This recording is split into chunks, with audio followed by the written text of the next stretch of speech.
Whether it's a product for home or business, farm or factory, you can be sure if it's Westinghouse.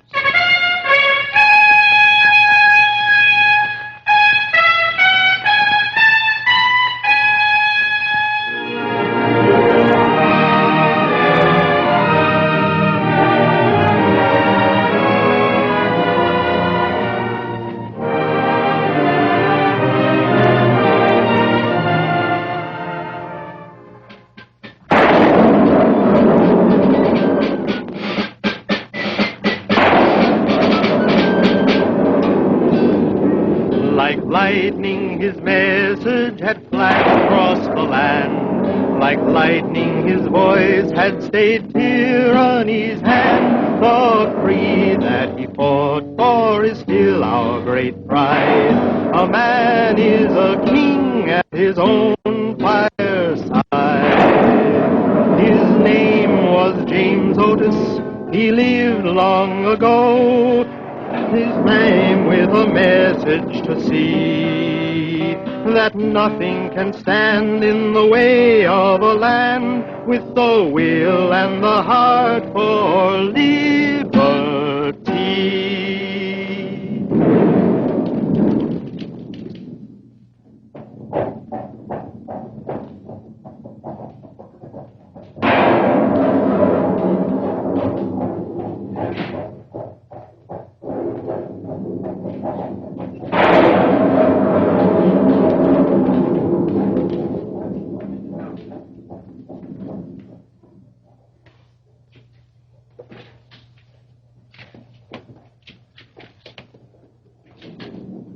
Mr. Otis, sir. Well, good evening to you. Good evening, Mr. Robinson.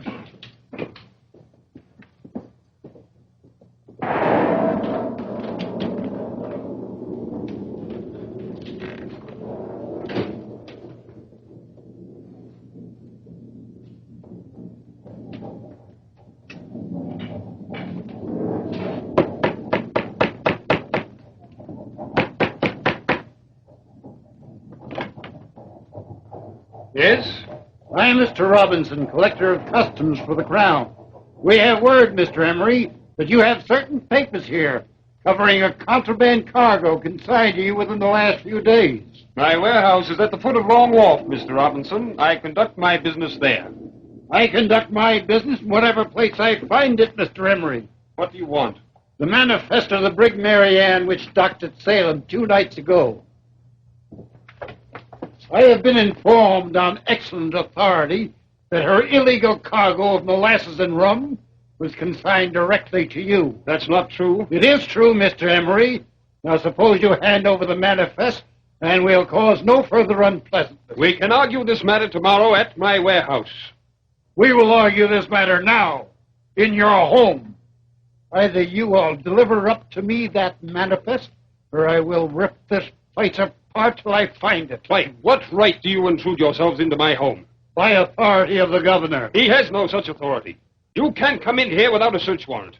I am in here. I demand to see your credentials. The stickler for detail. Show it to him.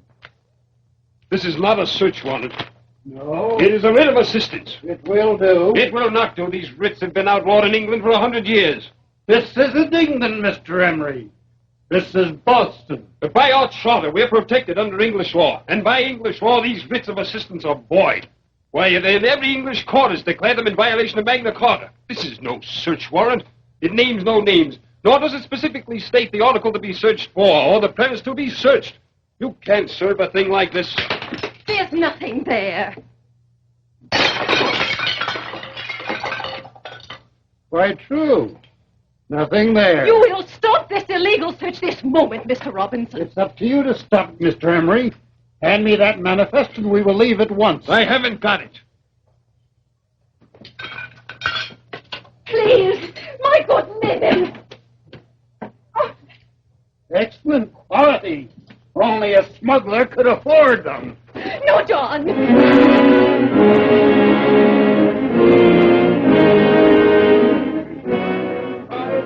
tried and I've met with nothing but bull-headed obstinance. Excite If we're to win in this thing, we must have... I'll tell you your trouble, Sam Adams. Uh-oh, friends, settle down. If Charles is to give an accounting of my failure, this is to be a long speech indeed. Not so long. One word will suffice. A large word. Not too large. The meanest words usually are the smallest. The word is impatient.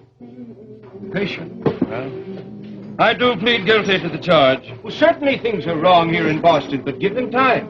These matters have a way of finding their own solution. It's always been my belief that the true solution is never one that's found, it's one that's earned. I am impatient to put an end to the deplorable, despicable existence that my lords of Parliament seek to perpetuate in a land they have never seen nor will ever understand. Sam, you make it sound a lot worse than it really is. We're forbidden to trade with any other country but England. We can't manufacture a product that competes with British industry. We're proscribed from this end, we're banned from that end. Well, it all boils down to the point where a man must buy a custom stamp to kiss his wife. I still say you're too impatient. I am. I admit it. Liberty is a thing I hope to see happen quickly. Sam, look at that. Writ of assistance. Was this served on you? They broke into my house less than an hour ago. Robinson and his gang tore the place apart. China smashed. My personal papers examined and ripped to bits. Well, my patient friends, what do you think of this? If Robinson tried to serve a writ like this on me, I'd bash his head in with a barrel stave. Splendid. Let's all retire to the brewery and stock up with barrel staves. Trouble is, my friends, I'm afraid we'll give out of barrel staves before the governor gives out of writs. Come along with me, John. Where to? We'll pay a visit to James Otis. Otis, what do we want with him? Word. I don't trust him. He's a man bought by a question bone by the governor. I don't think the mints of the world have yet turned out enough coin to buy James Otis. Come along with me, John.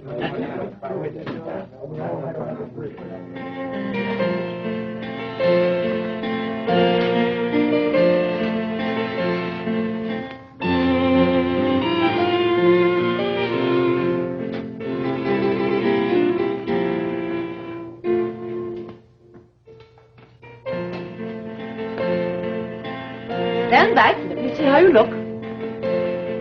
James, think your daughter's prettily enough gowned for the governor's party tomorrow? Oh, very prettily, but don't you think that bodice is cut a trifle low? Oh, Father. Remember, Elizabeth, it is mystery that captures the interests of a man. Perhaps, but it's the evidence that holds him. Elizabeth. Who is it you're so desirous of holding?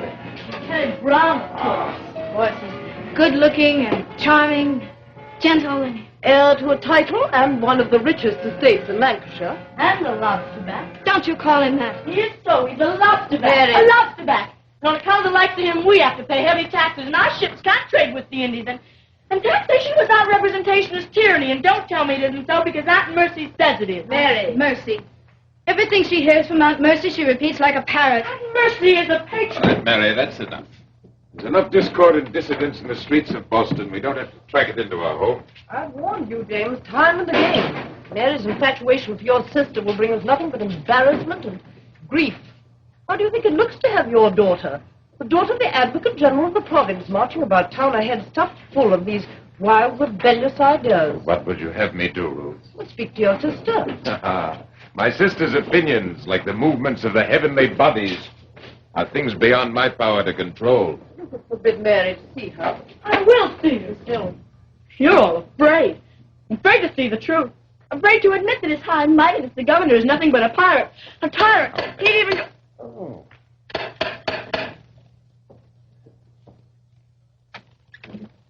Oh, Sam Adams. Good evening, James. I hope we're not disturbing you. Not at all. Come in. How are you, John? Passably well.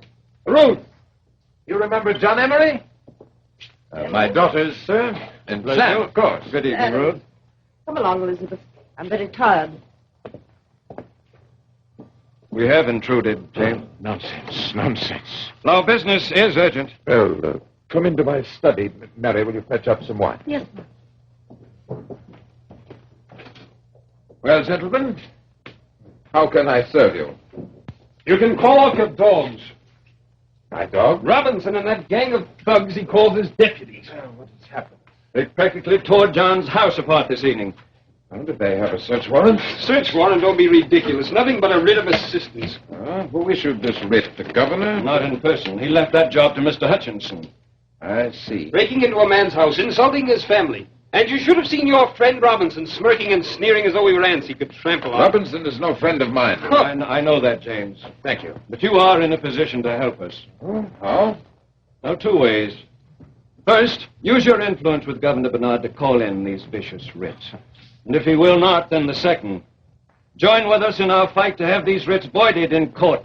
Well, as Advocate General, Sam, my duty would be to defend the writs, not oppose them. Oh, you'll never do that.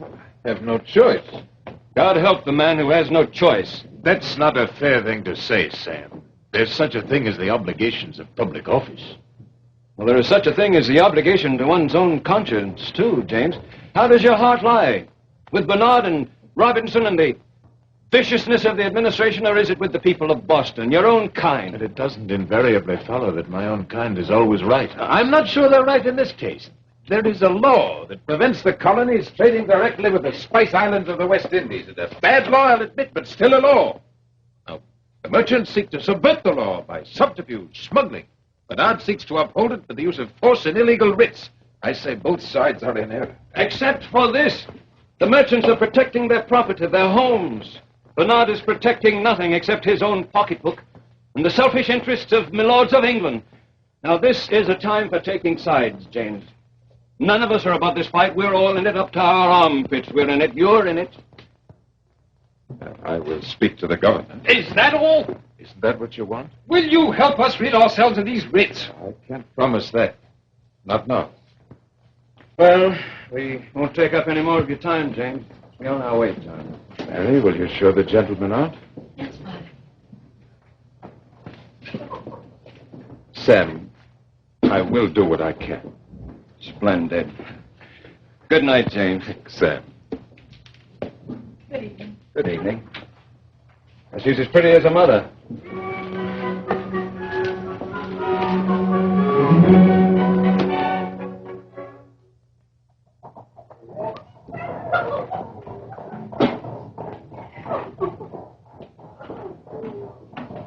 Peter, are you certain my brother was coming directly here from the governor's? Mr. Otis said you would come directly here. Yes, Miss Mercy. 22, 39, 42. You've been with us a long time, Peter, haven't you? That I have, Miss Mercy. 38 years with your father, the judge, and now 6 years with young Master James. And during all that time, at the end of the day, there is always a perfect balance. Why, I should hope so. Peter, wouldn't it be wonderful if one day your figures should refuse to balance? If they were suddenly taken with a spirit of independence, a defiance against the discipline, the tyranny of mathematics. Suppose they should suddenly marshal all their numbers and in stout columns march off the page of your ledger, shouting out their defiance, proclaiming their independence to add up to whatsoever sum fitted their arithmetic pleasure. What would you think of that? I think it would make it most difficult to conduct a commercial enterprise. Possibly. But it would be wonderful balm to the dignity of a digit. I didn't bring the matter up. The time didn't seem propitious. Oh. Besides, I don't think it will do any good. The governor's determined to uphold the Navigation Act. He will use these writs as he pleases. The merchants will fight this, James. I suppose they will. Well, who will we get to take the case up in court? I don't know. There are many competent lawyers in Boston. Competent enough to stand up against Bernard Hutchinson and company. Well, you'll find them out. We have found him. You. Say. There is no one else, James, just you. Now, good day. You are the only man. Oh, Mercy. What are you doing here? The one and only man. What are you talking about, Mercy? Well, you've got to do it. You've got to stand up and fight the things that are happening in this town. You've got to take the side of the merchants. Why should I? Why should I take the side of the merchant? Because it's the side you were born to. James, can't you see what's happening? What do you think is happening, Mercy? The most irresistible force in the world. Change. The people are emerging, coming out of the dark into the open, finding they like the smell of liberty. England refuses to believe that. They're trying to hold on to today with the dead ideas of yesterday. They refuse to believe America's coming of age, trying to rock a grown man in the cradle of an infant. There are factors in this beyond the emotional, Mercy, beyond even the patriotic. What factors? The future of my career and the well-being of my family. So, you're balancing your books too. Is that it? I don't know what you mean, Mercy. If you don't know what I mean, James, then I'm wasting my time.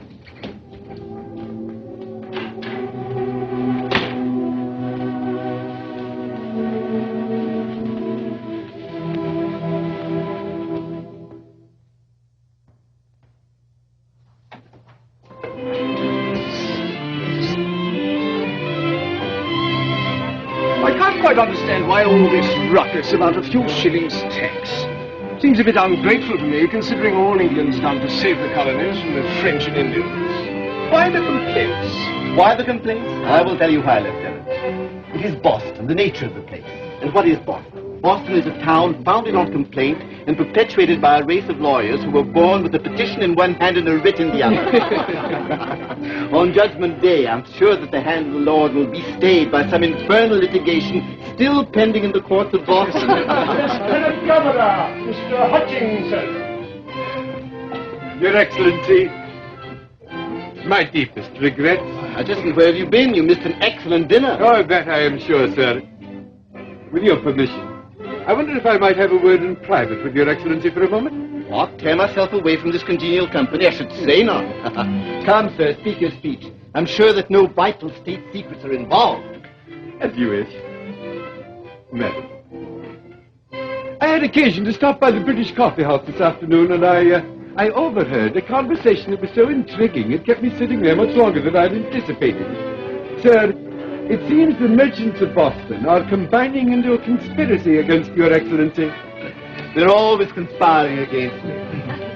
What is it this time? They're going to take legal action in court to prevent any further use of the writs of assistance. Legal action? Go to court? Yes, precisely. Go to your court, Hutchinson. Yes. Go to your court and ask you to declare my writs illegal. Yes. Very comical. What is not so comical is the fact they've already selected the man to lead their fight in court. So, and who may that be? Sam Adams? No, not Adams. James. Mr. Otis.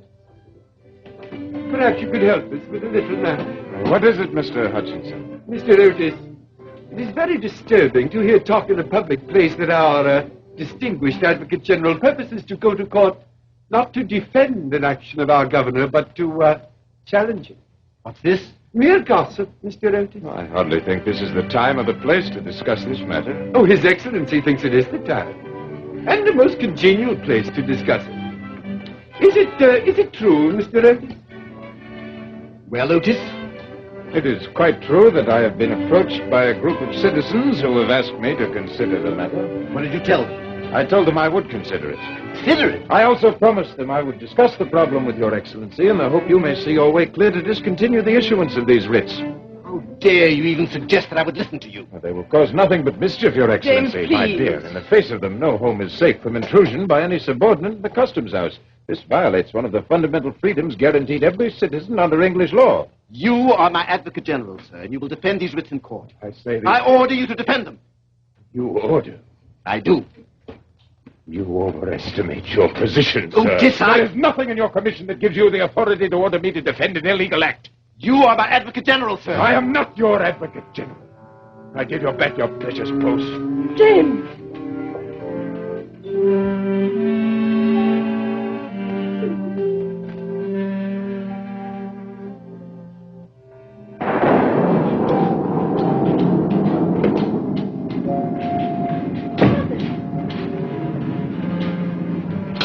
Grandmother and Elizabeth. This did.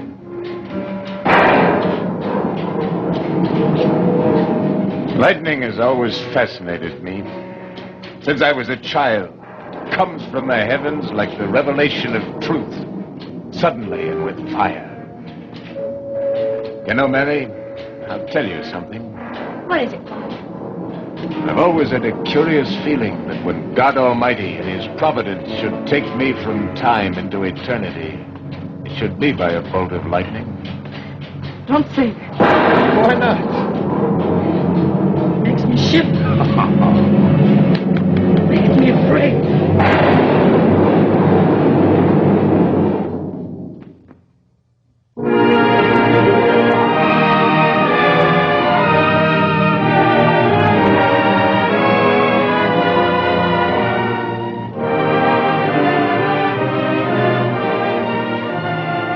seen part one of A Bolt of Lightning. Let's turn to our Westinghouse program and Betty Furness.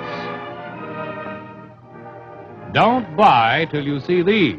Wonder what they are. These are instruction books for different makes of refrigerators. Usually you don't get to see these books until the refrigerator is delivered to your door.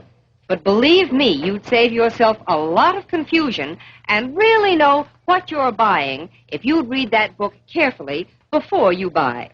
For instance, what does it mean to you when a refrigerator claims in its advertising that there's no defrosting?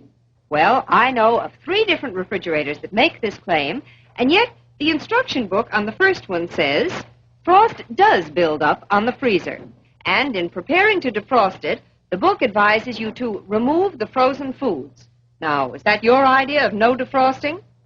The second book advises you, when the frost gets thick, to scrape it off, like that. Now, that isn't my idea of no defrosting.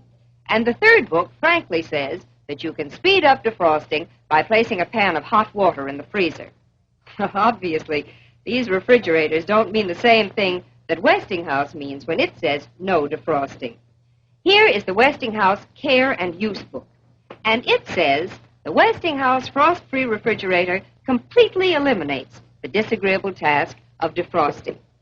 Now, that means that you never have to take your frozen foods out of here because the frost-free defrosts itself so quickly that the frozen foods stay safely, steadily frozen all the time.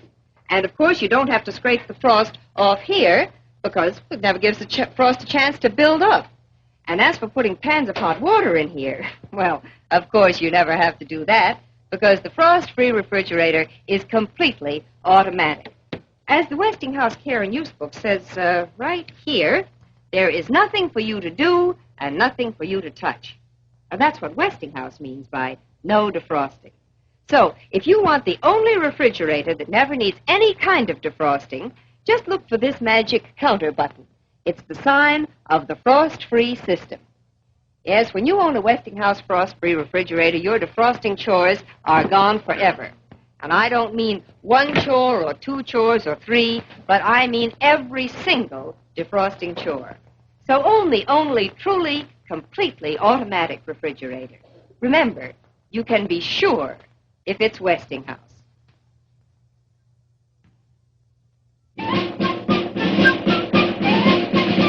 Now let's return to Westinghouse Studio 1 and A Bolt of Lightning.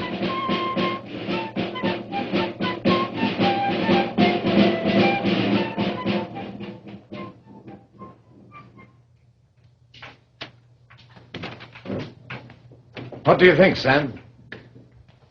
I think it's fine. Well, do you think I've made my point strongly enough? Oh, yes. Yes, a good speech, like good wine, requires a touch of mildness. Otherwise, they both have the tendency to make one seek the solace of the nearest couch. And if one must go to sleep, the liquid route is preferable to the verbal one. Oh, Ruth, you must see the latest draft here of Dame's speech. It's really the finest, I think. Ruth.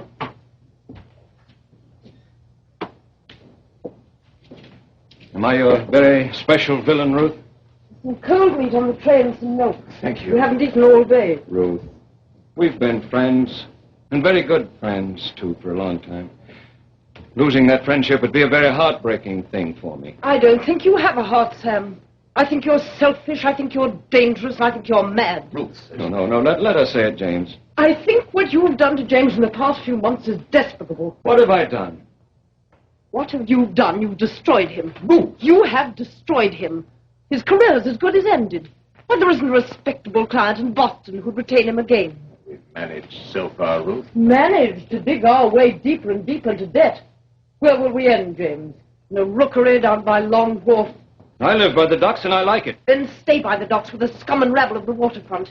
Why do you intrude yourself among decent people of Boston? People who want nothing but peace. Why? Only the poor people want peace, too. But there's something else they want. Do you know what it is? Trouble. No, that's not what they want. That's what they acquire. But there is something that they want deeply, passionately. I think the good folk of Back Bay want the same thing. It's a very simple thing. They want the freedom to have a lock on the door of their homes. That's ridiculous. No, it isn't, Ruth. Sam's put his finger in the very heart of the matter. That's why I fight to bar my door against intrusion, whether by a footpad or a constable. The right to the honorable estate of privacy, the right to have a door to my home, and the right to lock that door. I can't argue with you, James. I haven't the will. All I know is that a very few months ago you were respected by every family in the community. Now, look at us now. Elizabeth is running off to Nova Scotia so she can marry Lieutenant Brown and raise a family far from the disgrace of her father. Boston is no place for her. It's no place for me either. Elizabeth wants me to go with her. And will you go? I would love it dearly. Sorry, James. Elizabeth is overwrought. I apologize for her. We're all overwrought and tired. It's a great deal of work to put into a hopeless cause. A hopeless cause, James? Yes, no matter what I say or how I say it, Hutchinson will never dare to declare these writs illegal. I hope you're right, James. Don't you want to win this case? No. I want Hutchinson to declare them legal. I want Bernard to keep issuing them. I want the collectors of custom to execute them. I want villainy to be compounded on villainy until the people cry out in fury. I don't want to win a skirmish, James. I want to win a war. War? You've used that word before, Sam. I don't like it. I'm a loyal British subject. The idea of war against Britain is revolting to me. It's treasonable. I insist our grievances can be settled and must be settled within the framework of English law. You know law, James, but I know people. And when one group, nation, race, or any combination of humans sets out to impose its will on another to enslave and deprave them, then look to the barricades and not the law courts for relief. When defense of liberty becomes treason, then surely treason is defensible. More, it's desirable. But in this matter, I'm not the rebel, no. Nor can you accuse me of treason. Bernard, Hutchinson, the Lords of Parliament, the ministers of the King, look to them if you look for treason, James. For by their very act, they subvert, they twist, deny, destroy the guarantees of liberty which are the very blood of English law, and that is true treason. That is sedition in its most naked sense. I'll see you in court tomorrow, James. Fine. And I hope to win. Yes. A hopeless cause?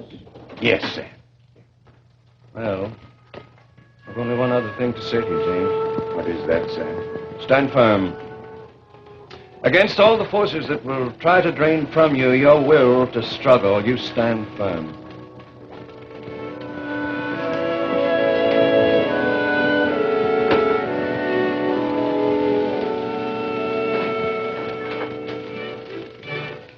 Well, Mistress Mary, where do you think you're going? I'm walking in my sleep. Oh, then walk right back around and up to your own room again. Well, can't I come down for just a minute? No. Half a minute? No? I'm a rebel. I don't obey orders. Ah, you're a vixen. I'm just awful. Terrible. Is it finished? What? The speech you're going to make in court tomorrow. And can I come? Aunt Mercy says she'll take me. Yes, on both counts. Oh, wonderful. Can I hear it? Now? Please. Oh, Mary. I won't go to sleep if you don't. I swear I won't. Well, just a bit, then. I'll be Hutchinson.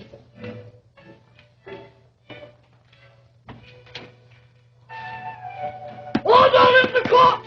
Order in the court! We will hear the petition of the merchants of Boston and sail them on the writs of assistance. The attorney for the petitioner, Mr. Otis. May it please your honor. I appear on behalf of the citizens of this town. I was solicited to argue this cause as Advocate General. Because I would not, I have been charged by some with desertion from office. To this charge I give a very sufficient answer. I renounce that office. I argue against these writs, not for them, because I will to my dying day oppose with all the powers and faculties God has given me all such instruments of slavery on the one hand and villainy on the other, which these writs of assistance most surely are. Here, here. Order in the court! Order in the court! Order in the court! Let it be known that I shall not again tolerate any such disturbance from the galleries. Continue, sir. One of the most essential branches of English liberty is the freedom of one's house. A man's house is his castle. And whilst he is quiet, he is as well guarded as a prince in his castle. These writs of assistance, if declared legal, will totally annihilate this sacred human right.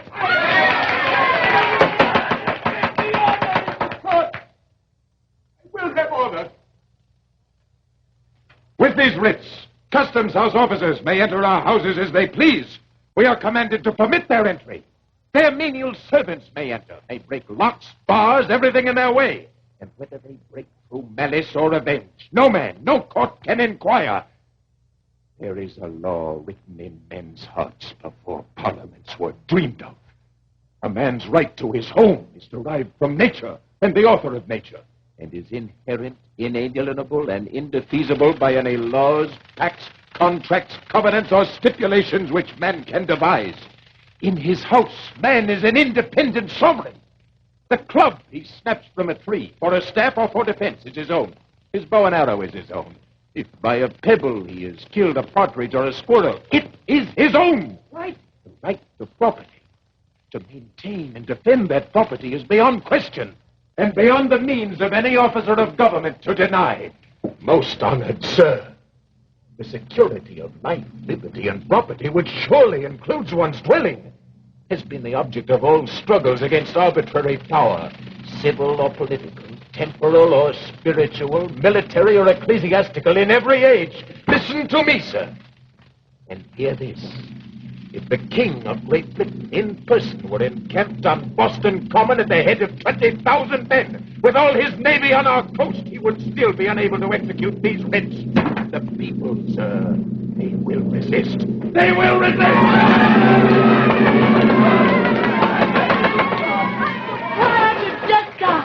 When Father finished, when his speech was over, the people, all the people, stood up on the benches and shouted out their applause. And old Hudson pounded with his gavel on the desk till it nearly shook to pieces. But he couldn't quiet them, Mama. The people, they cheered Father. Over and over again they cheered him. I have no doubt they cheered. That's the easiest thing to do. Cheers and applause. Good payment for actors and fools. But, Mama, everyone in Boston's talking about Father. That's right, talking about him. Saying he sold himself to the devil. No one says that. That's what the decent people say. The decent people? You mean the snobs. Aunt Mercy said that would be enough, Mary. Go to your room. But, Mother, do as I say. You should be proud. Both of you. Proud? Proud of what? Proud of the cheers of the mob? Well, we'll make a neat package of those cheers and offer them to the greengrocer. What will they buy? Flour, corn, tea? When you're hungry, Mary, try the taste of cheers.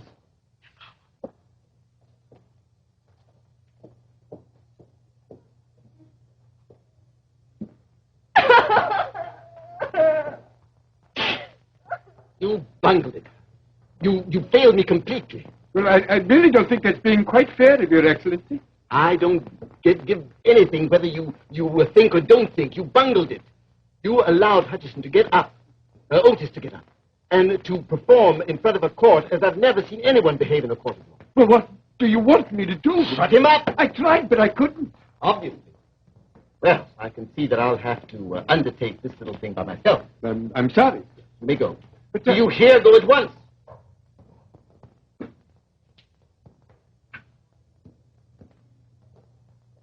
Mr. Robbins. You were in court this morning, weren't you? Yes, I was there, Your Excellency. And how did Mr. Otis's performance strike you? He's got a silver tongue. No taking that away. No, but I understand that he took the trouble to make some very pointed remarks about your behavior as my collector of customs. He did that. I would like to ask you one thing, Mr. Robinson. Do you find these writs at all, at all helpful in the pursuit of your duties? Why, it's a piece of paper I can shove under their noses. Not that I couldn't be just as persuasive without it, if you know what I mean, Your Excellency. Yes, I understand. My boys, that is, my deputies, they know how to do their work. So I've been told, and with enthusiasm. Well, being loyal officers of the king, sometimes they do let their sense of duty get the best of their naturally gentle dispositions. Yes, well, I have a little favor to ask of you, Mr. Robinson. There is a faction in this town that's causing me a great deal of annoyance. Yes, they're upsetting the usual placid nature of this colony, and we, all of us, wish to maintain peace and quiet. By all means, peace and quiet. James Otis, Sir Sam Adams, John Hancock. Troublemakers, all of them. I know what I'd do if I had a free hand. Oh, I'm quite satisfied on that score, Mr. Robinson. Of course, in your official capacity, there isn't much you can do. That's the sad truth. But as an individual, as a free man who has been put up to public ridicule, as no doubt this morning you were by Otis, well, I should think... Is this the favor you're asking of me, Your Excellency? I'm asking nothing specifically. But if Mr. Otis could be shown the error of his ways, if an example could be set, if others of his rebellious brethren would be shown what happens when one defies or attempts to destroy the king's law. I understand. You do. Perfectly. Good. I think you will find this rather a profitable little undertaking, Mr. Robinson. Well, I was never known to turn my back on a little honest profit. Oh, I shouldn't think so. Might I? Pray do.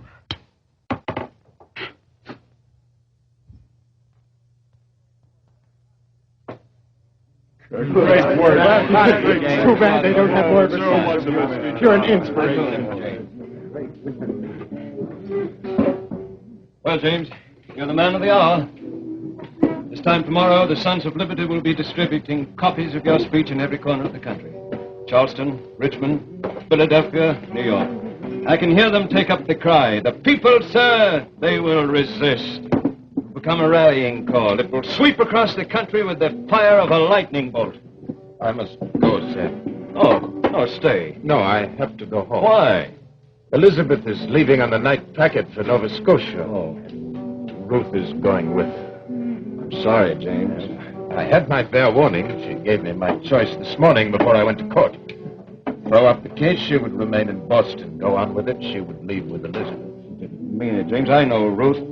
Not quite as well as I do. She meant it. Nothing will change her. Ruth is kind, understanding, unselfish, but she has more than a fair share of pride. This thing has cut us apart. All that we had is broken. Well, Cousin Sam. John, I don't believe you've met my esteemed relative, James. This is John Adams of Braintree.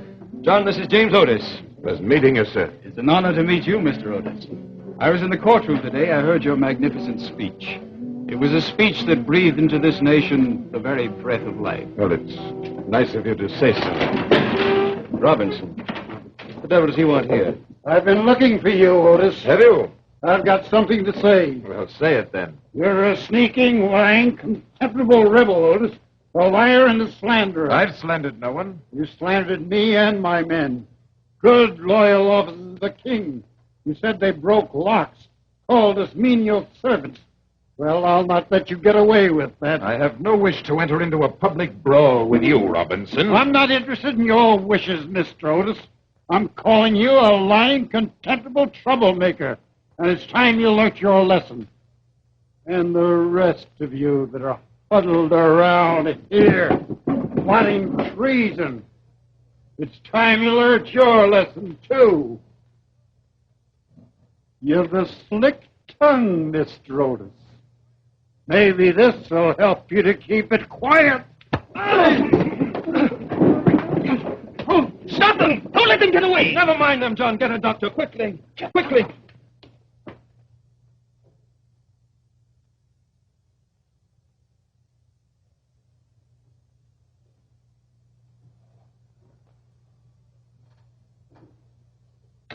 Mary, you should go to bed. No, Go to your room. I won't. You can't expect the child to leave while the doctor is still in with James. It's very late, Mary. There's no point sticking around here. I'll come and tell you what the doctor says as soon as he comes out. Mother, please. Oh, let us stay, Ruth. Mercy, listen to me. I want you to get out. Ruth, get out and stay out forever. What's Aunt Mercy done? She hasn't Be done quiet, anything. Mary. If your mother desires me to leave, of course I shall. I'll pray for him. How badly is he hurt, Doctor? The surface wound doesn't seem to be very serious, but I'm afraid he's suffered considerable discomfort to the brain. He will get well. These things are unpredictable, Mrs. Otis. You'll need constant care for a long time. And quiet. I think it would be best now if you were all to leave.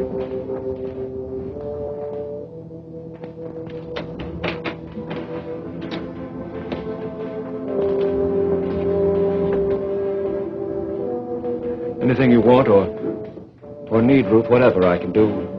You've done quite enough as it is, Sam.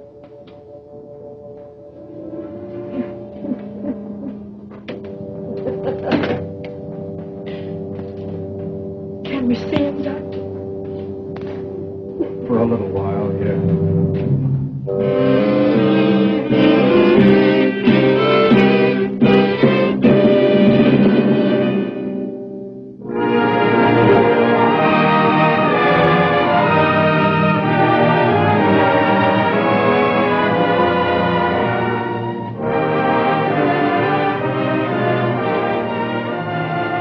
Now let's pause and look at our Westinghouse program again. Thanksgiving, a holiday. Well, it certainly doesn't look like a holiday for Mother. It sure doesn't, the poor dear. Mom has to keep that turkey company, watching it like a hawk. There she goes to baste it again so it won't turn out dry. But there wouldn't be any basting or any worrying or any work at all to roasting a turkey if she had this completely automatic Westinghouse electric roaster oven. Let me show you how easy it is to roast a turkey in this Westinghouse roaster. First, you pick up that nice fat bird and set it into the roaster like that. And there's plenty of room. See? Then you put on the self-basting lid with the look-in cover. Then you set the true temp dial to 300 degrees. Then you stay out of the kitchen and leave that turkey alone. Your Westinghouse will roast it to perfection, baste it automatically, and turn it out so tender and juicy that you'll say, why, there just never was such a turkey. Oh, my goodness, I almost forgot. Here are the whipped potatoes for Thanksgiving dinner. Don't they look just perfect? That's what this handsome Westinghouse food crafter does. It mashes them, and then it whips them until they turn out fluffy and creamy like that. And this wonderful food crafter also mixes cake batter, it grinds meat and vegetables, it juices oranges, it does just dozens of other things. So, well, why not give Mother something extra to be thankful for on Thanksgiving Day? She'll love this new food crafter, and she'll love the Westinghouse electric roaster oven, because they'll do her work for her not only on Thanksgiving, but most every day. Remember, you can be sure if it's Westinghouse. We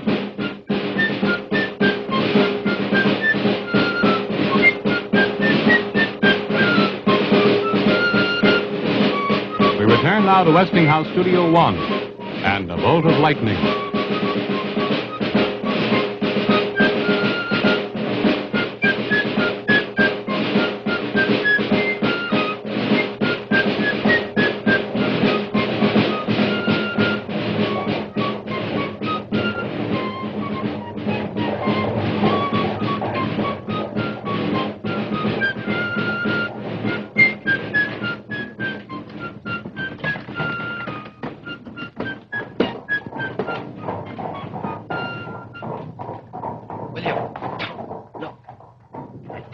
This evening, Mr. Williams, he's a farmer from Roxbury, is going to be at the Winston's place in a wagon.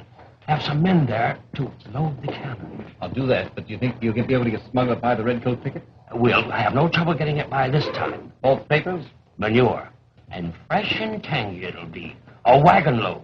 And I don't think the pickets will be too particular about prodding through it. Oh, that's dandy. In war, my lad, it's called strategy. I'll be off with you. Aye, which way will the wagon be headed to? Straight for Bunker Hill.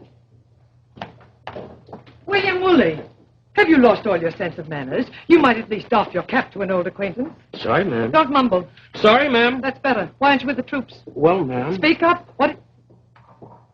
Well, ma'am. What are you doing in Boston?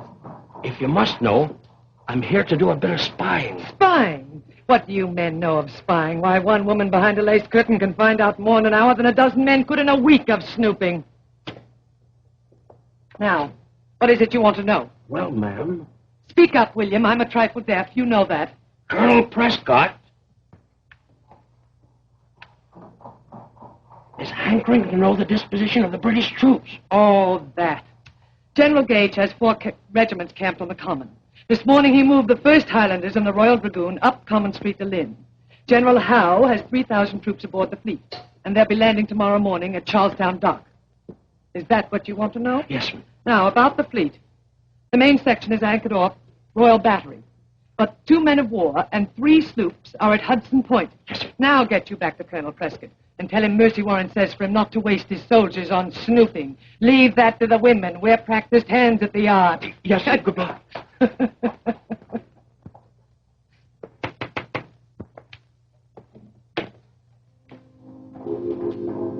Mercy! Mary, my darling. Come in, please. Is your mother at home? Tell her I'm here.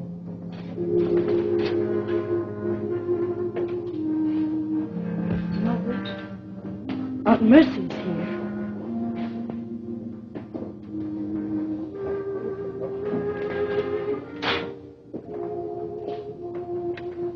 Come in, Mercy. Well, nothing's changed. Not in 7 years. Only people change. Brocade and woodwork are beyond the reach of time. Sit down. I can't offer you tea. We have none. But there's not a pound of tea in Boston, except the British commissary in the governor's house. Gage hopes by this blockade to force us into submission. Actually, these little pinches are just what we need to keep us awake and angry. I'm sorry, Ruth. I forgot you don't feel as we do.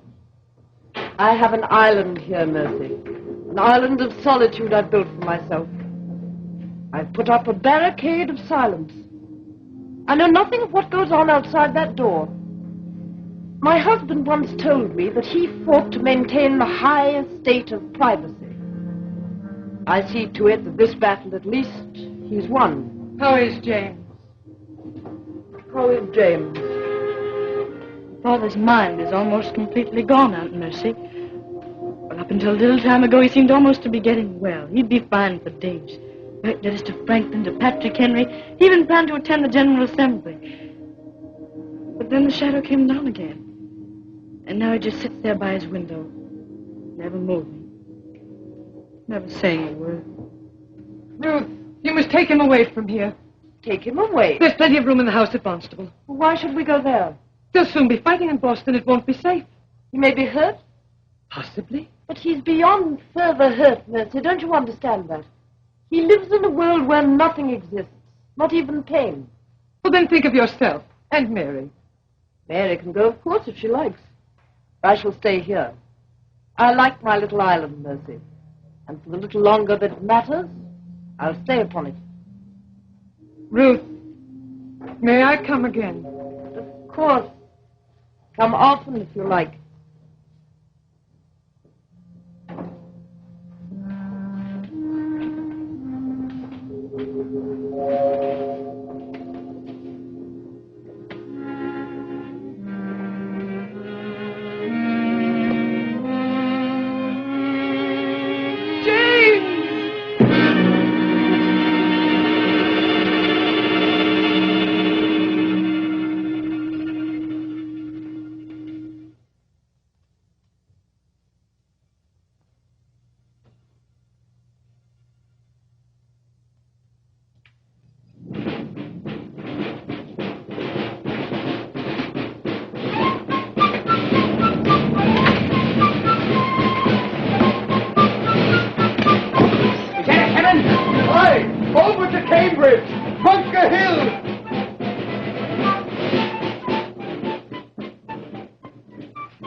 Why should I frighten you? It's so late. I was listening to the storm. Thunder. Is it my storm, Mary? Your storm? Is there lightning? It's not a storm, Father. What is it? A battle. A battle where? Bunker Hill, just beyond Charleston. The British are bombarding the American lines. Our men are fighting? How many? I don't know. Where are they from? From all over. The Minutemen have gathered from all New England. They do resist. The people, they do resist. James, where are you going? to bugger him. But you can't go out. Why not? But it's late and dangerous and you're sick. No man is ever so sick that he cannot rise up and fight for his people.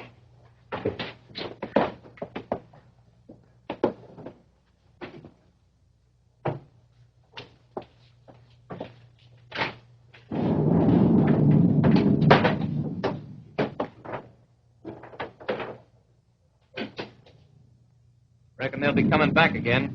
How many rounds you got left? 7. I got 5. Well, I'll make an even dozen redcoats of bear bags. And then what? Well, the musket's got 2 ends, and I'd just as soon dash 'em as bang 'em. William, Eh? come take a look at this. Look at what? Do you ken the ulster at the breastwork yonder? That one? Aye, is there no familiarity about him? No. Likely he's a New Hampshire man. Well, there's something about him. If a man can be sure of anything, I'm sure of this. Sure of what? That's James Otis. Otis? It can't be him. Just said his mind's completely gone and that he acts like a child now. It's him, the old man. He's right here with us. Gives me creeps. Like I was seeing a ghost. If ghosts are abroad this day, thanks be to Providence, they're carrying muskets. Look to the work at hand, Tom. Which one do you want? The one on the left. Second in line. I like a flump the 5th in line for me. Open the limit, fire!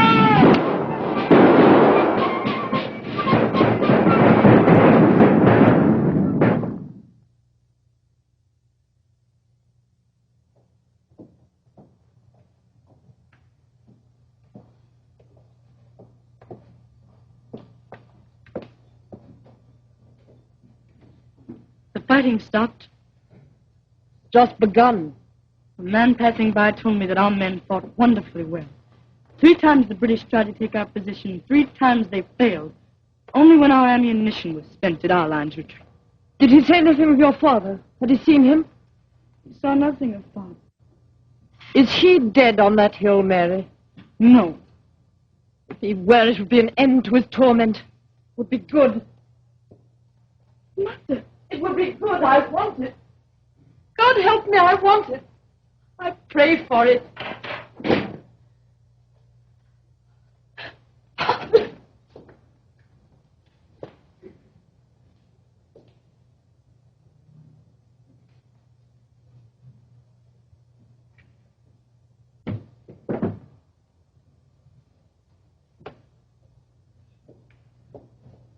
Father?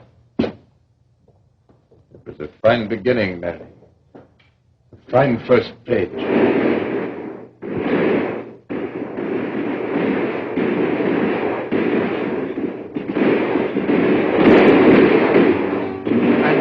From every town and farm, from every spire and steeple, there rose the voices of free men, the spirit of the people. Guard your homes, old freeborn men, you're not slave or vassal. Mind the words James Otis said, a man's home is his castle.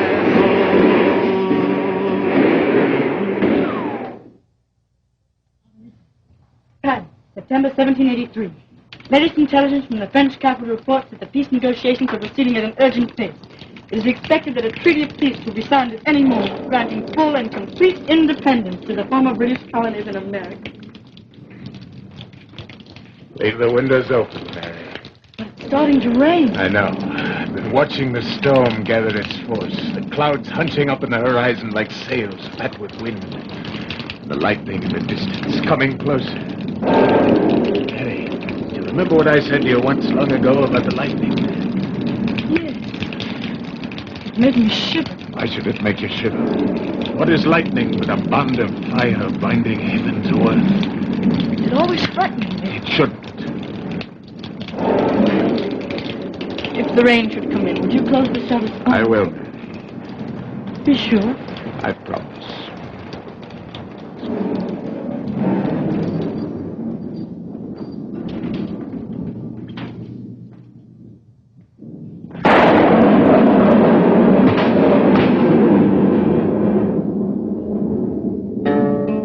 His name was James Otis. He lived long ago. 'Twas he that had the courage to see that freedom is sure when when a man is secure in his castle of liberty.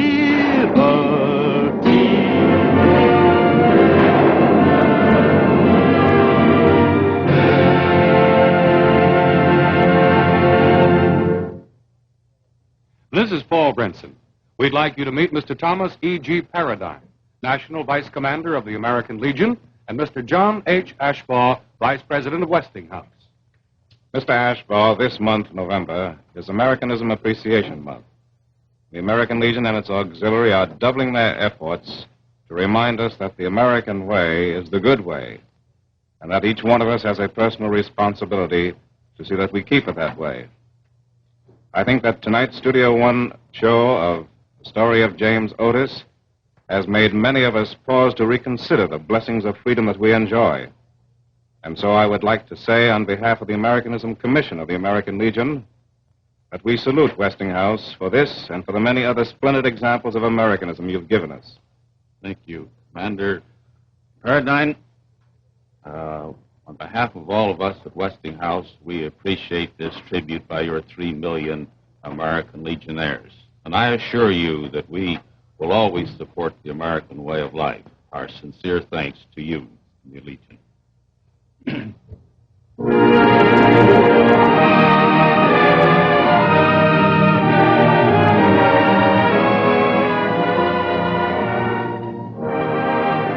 now here's Betty Furness to talk about a kitchen miracle. Well, this is just an ordinary head of cabbage, but believe it or not, you can now cook this cabbage without smelling up your kitchen.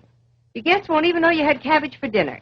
And the same thing is true of fish or cauliflower or anything else you cook. And here's the secret.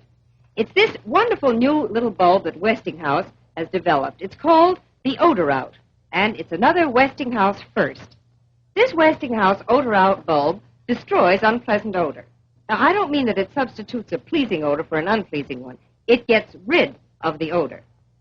This fixture back here has an odor out bulb in it. Now, you just plug it in like that, and it produces odor-destroying ozone from the natural oxygen in the air and makes the air as fresh and sweet as all outdoors. Best of all, it's cleaner and cheaper to use than chemical preparations. This is just another example of how the genius of Westinghouse research has found new ways to make life pleasanter for all of us. Another one of the thousands of reasons why we say you can be sure if it's Westinghouse.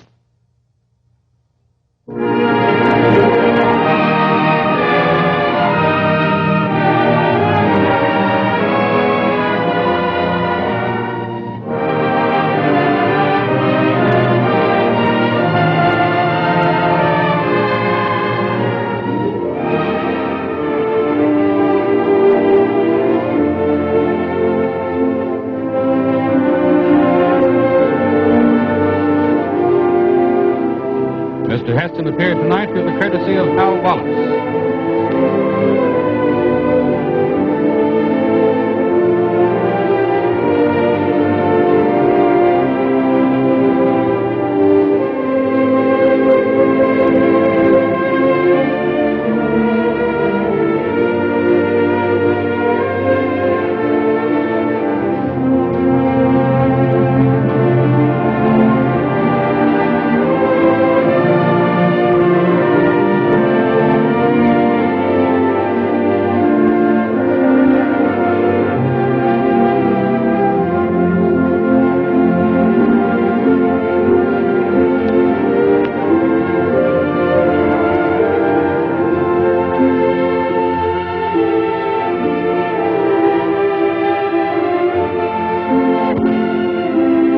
Until next week, this is Paul Brenson saying good night for Westinghouse, makers of more than 40 million products.